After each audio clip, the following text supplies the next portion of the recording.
नमस्कार, learn exam channel में आपका स्वागत है। आज हम आपके लिए यूपी टेट से रिलेटेड कंटेंट लेकर आए हैं। ये परीक्षा के लिए बहुत ही उपयोगी है। इससे प्रश्न आते रहे हैं और आपके लिए भी आगे प्रश्न आपको एग्जाम में मिलेंगे। तो यूपी टेट के सम कंटेंट को देखते हैं कि एजुकेशन शब्द जो है वो लैटिन शब्द के एजुकेटम से बना है और इसका अर्थ होता है प्रशिक्षित करना। जी हाँ, ध्यान रखिएगा कि एजुकेशन शब्द लैटिन भाषा का शब्द था, एजुकेटम उससे बना है और इसका अर्थ है प्रशिक्षित करना। इस एजुकेटम का अर्थ है प्रशिक्षित करना, ठीक है ना।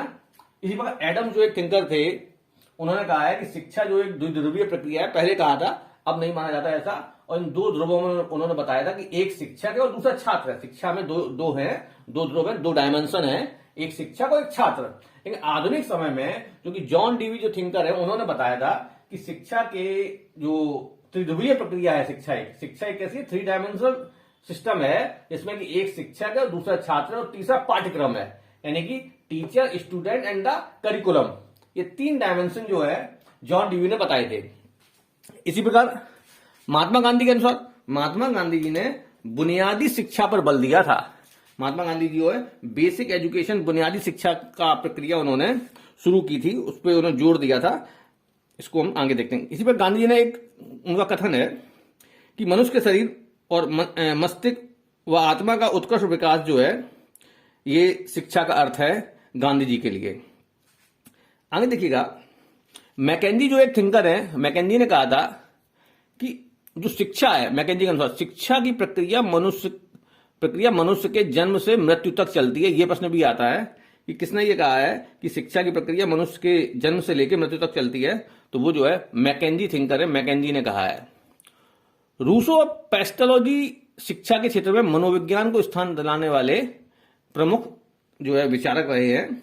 रूसो और पेस्टोलॉजी शिक्षा के क्षेत्र में मनोविज्ञान, साइकोलॉजी को जो स्थान दिलाया है, वो स्थान दिलाने में प्रमुख व्यक्ति रहे हैं रूसो और पेस्टोलॉजी। शिक्षा एक सामाजिक प्रक्रिया है जो है, ये शिक्षा की प्रकृति को बताता है। शिक्षा की प्रकृति जो है वो बताती है कि शिक्षा एक सामाजिक प्रक्रिया है। इसी प्रकार जॉन डीवी ने कहा है कि शिक्षा व्यक्ति की उन सब शक्तियों का विकास है जिनसे वह वातावरण पर अधिकार प्राप्त कर सके और भविष्य की आशाओं को पूरा कर सके। आगे हम देखेंगे कि जो रूसो थे फ्रांस के, उन्होंने प्रकृतिवाद का सिद्धांत दिया था। रूसो को प्रकृतिवाद का प्रवर्तक माना जाता है। 18वीं सदी में जो है प्रकृतिवाद का विकास हुआ था। रूसो ने कहा था प्रकृति का अनुसरण करो, ये रूसो ने कहा था। जी हाँ, और काफी इंपॉर्टेंट थिंकर है एजुकेशन के फील्ड में। शिक्षा का कार्यक्रम बालकों का एकमात्र अधिकार पत्र है। ये जो विचार है, ये प्रकृतिवादियों का ही देन है, यानी कि रूसो और दूसरे प्रकृतिवादियों का। प्रकृतिवादी, जैसा कि आप जानते हैं कि रूसो फ्रांस के थे, तो प्रकृतिवाद की शुरुआत जो है यूरोप से हुई थी। इसी प्रकार प्रकृतिवादियों ने शिक्षा जगत में जो उनका सबसे अधिक योगदान है, कंट्रीब्यूशन है, वो शिक्षण विधि के क्षेत्र में है, टीचिंग टैक्टिक्स। प्रकृतिवादियों ने शिक्षण विधि पर जोर दिया है और प्रकृतिवाद जो है करके सीखने पर बल देता है, लर्निंग बाय डूइंग। प्रकृतिवादियों का और जो थीम है वो है लर्निंग बाय डूइंग। प्रकृतिवाद में शिक्षा का केंद्र बालक होता है और जो शिक्षक उसमें है वो एक सहायक और एक मित्र की तरह होता है। प्रकृतिवाद में टीचर की भूमिका एक सहायक और एक मित्र की है, उसका केंद्र जो है बालक है शिक्षा का। प्रकृतिवाद को सबसे ज्यादा जो फेमस किया है वो रूसो ही ने किया है। रूसो की एक रचना थी, एक किताब थी एमिल, ये भी काफी पूछी जाती है, तो ये भी आपके लिए काफी इंपॉर्टेंट है। अगला है हमारा एक प्रयोजनवाद। प्रयोजनवाद का जन्म जो है वो अमेरिका में, यूएसए में सीवी स्पियर्स इसके थिंकर हैं, विलियम जेम्स हैं और जॉन डीवी हैं। ये जो है प्रयोजनवाद के थिंकर हैं। ये वही जॉन डीवी हैं जो अभी मैंने आपको ऊपर बताया था कि इन्होंने शिक्षा को एक त्रिध्रुवीय प्रक्रिया बताया, थ्री डायमेंशनल प्रोसेस बताया, जिसमें कि शिक्षक है, छात्र है, पाठ्यक्रम है। ये जॉन डीवी ने बताया है और जॉन डीवी जो है वो एक प्रयोजनवादी विचारक हैं। जॉन डीवी के अनुसार जो है विद्यालय समाज का लघु रूप होता है। विद्यालय को समाज का लघु रूप जो है जॉन डीवी ने बताया है। जॉन डीवी की किताब थी the school and the society, ये भी पूछी जाती कभी कभी। प्रयोजनवादियों की जो सबसे अच्छी देन है शिक्षा के क्षेत्र में वो है स्वशासन और प्रोजेक्ट पद्धति। ये प्रयोजनवादियों ने शिक्षा के क्षेत्र में स्वशासन, स्वनुशासन यानी कि सेल्फ डिसिप्लिन और प्रोजेक्ट मेथड जो है ये प्रयोजनवादियों की देन है। प्रयोजनवाद जो है इसीलिए चूंकि ये प्रोजेक्ट सिस्टम प्रयोजनवादियों ने दिया है, इसीलिए प्रयोजनवादियों का जो पाठ्यक्रम है वो क्रियात्मक है, फंक्शनल है, ये क्रियात्मक पर बल देता है। जो प्रयोजनवाद सिद्धांत है शिक्षा का, इसे व्यवहारवाद भी कहते हैं और इसे जो है फलवाद भी कहते हैं। आगे देखेंगे कि बालक के सामाजिकरण की पहली संस्था परिवार को बताया गया है, और परिवार में वो अगर पहले व्यक्ति की बात करें तो बालक के सामाजिकरण की प्रक्रिया में पहला व्यक्ति उसकी माँ होती है।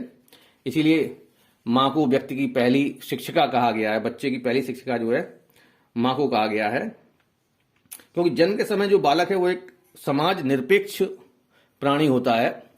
तो बालक के सामाजिकरण की पहली संस्था परिवार है और प्राथमिक व्यक्ति जो है वो माँ है।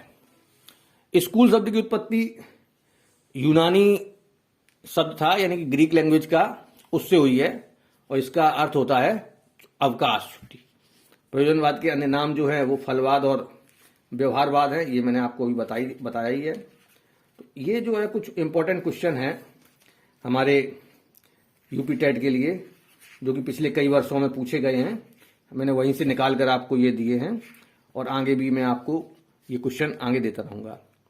इसमें आप देखेंगे अगर मॉडर्न एजुकेशन में इंडिया में देखें तो जो डाउनवर्ड फिल्ट्रेशन थ्योरी है ये मैकाले ने दी थी, ये भी पूछा जाता है।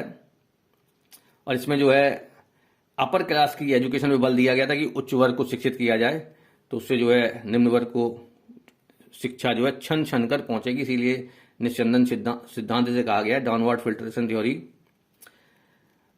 लॉर्ड कर्जन जो वायसराय थे इंडिया के, उनके समय जो है केंद्रीय शिक्षा विभाग की स्थापना की गई थी।